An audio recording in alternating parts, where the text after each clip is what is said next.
হরে কৃষ্ণ। সুপ্রিয় সুধী ভক্তবৃন্দ, আশা করি সবাই ভালো আছেন। তো পরম পুরুষোত্তম ভগবান শ্রীকৃষ্ণের মুখনিসৃত মুখের বাণী শ্রীমদ্ ভগবদ্গীতার জ্ঞান প্রচারের উদ্দেশ্যে এই ভিডিও। তাই পরমেশ্বর ভগবান শ্রীকৃষ্ণের কৃপা লাভের জন্য ভিডিওটি শেষ পর্যন্ত দেখতে থাকুন। ওম নমো ভগবতে বাসুদেবায়। শ্রীমদ্ ভগবদ্গীতা প্রথম অধ্যায় বিষাদ যোগ, শ্লোক নম্বর 31। অর্জুন উবাচ ন চ শ্রেয়ানুপশ্যামি হত্যসজনমাহবে ন কাক্ষে বিজয়ম কৃষ্ণ ন চ রাজ্যম সুখানি চ। বোঝার সুবিধার্থে উক্ত শ্লোকের শব্দার্থ নিচে দেয়া হলো, কৃপা করে সবাই একবার পড়ে নেবেন। অনুবাদ: অর্জুন বললেন, হে কৃষ্ণ, যুদ্ধে আত্মীয় স্বজনদের নিধন করা শ্রেয়স্কর দেখছি না। আমি যুদ্ধে জয়লাভ চাই না, রাজ্য এবং সুখভোগও কামনা করি না। তাৎপর্য: জগৎগুরু শ্রীল প্রভুপাদ কি জয়।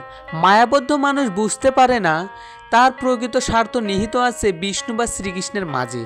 এই কথা বুঝতে না পেরে তারা তাদের দেহজাত আত্মীয় স্বজনদের দ্বারা আকৃষ্ট হয়ে তাদের সাহচর্যে সুখী হতে চায়। জীবনের এই প্রকার অন্ধ ধারণার বশবর্তী হয়ে তারা এমনকি জাগতিক সুখের কারণগুলিও ভুলে যায়। এখানে অর্জুনের আচরণে আমরা দেখতে পাই তিনি তার ক্ষাত্র ধর্মও ভুলে গেছেন। শাস্ত্রে বলা হয়েছে, দুই রকমের মানুষ দিব্য আলোকে উদ্ভাসিত সূর্যলোকে উত্তীর্ণ হন।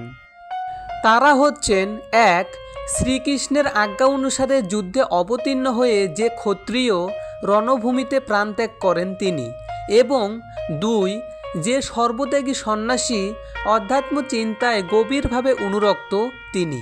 অর্জুনের অন্তঃকরণ এতই কোমল যে তার আত্মীয় স্বজনের প্রাণ হনন করা তো দূরের কথা, তিনি তার শত্রুকে পর্যন্ত হত্যা করতে নারাজ ছিলেন।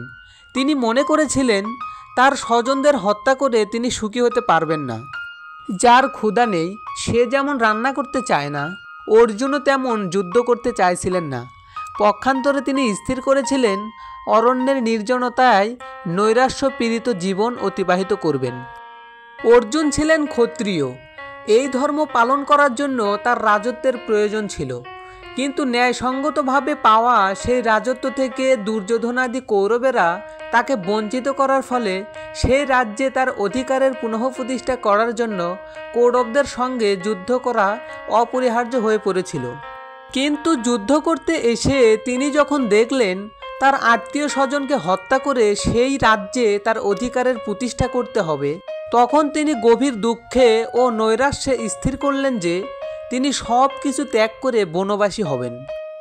হরে কৃষ্ণ। সুপ্রিয় সুধী ভক্তবৃন্দ, এখন আমরা শ্রীমদ্ ভগবদ্গীতা পাঠের গুরুত্ব সম্পর্কে জানব।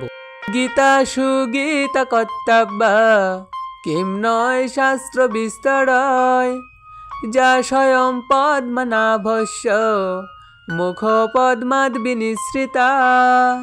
যেহেতু ভগবদ্গীতার বাণী স্বয়ং পরম পুরুষোত্তম ভগবানের মুখনিসৃত বাণী, তাই এই গ্রন্থ পাঠ করলে আর অন্য কোনো বৈদিক সাহিত্য পড়বার দরকার হয় না।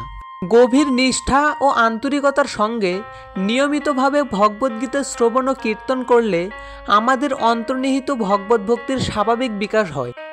বর্তমান জগতে মানুষেরা নানা রকম কাজে এতই ব্যস্ত থাকে যে তাদের পক্ষে সমস্ত বৈদিক সাহিত্য পাঠ করা সম্ভব নয়। সমস্ত বৈদিক সাহিত্য পড়বার প্রয়োজনও নেই।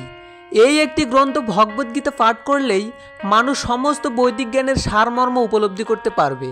কারণ ভগবদ্গীতা হচ্ছে বেদের সার, এবং এই গীতা স্বয়ং ভগবানের মুখনিসৃত উপদেশ বাণী, যা গীতা মাহাত্ম্য 4-এ বর্ণনা করা হয়েছে।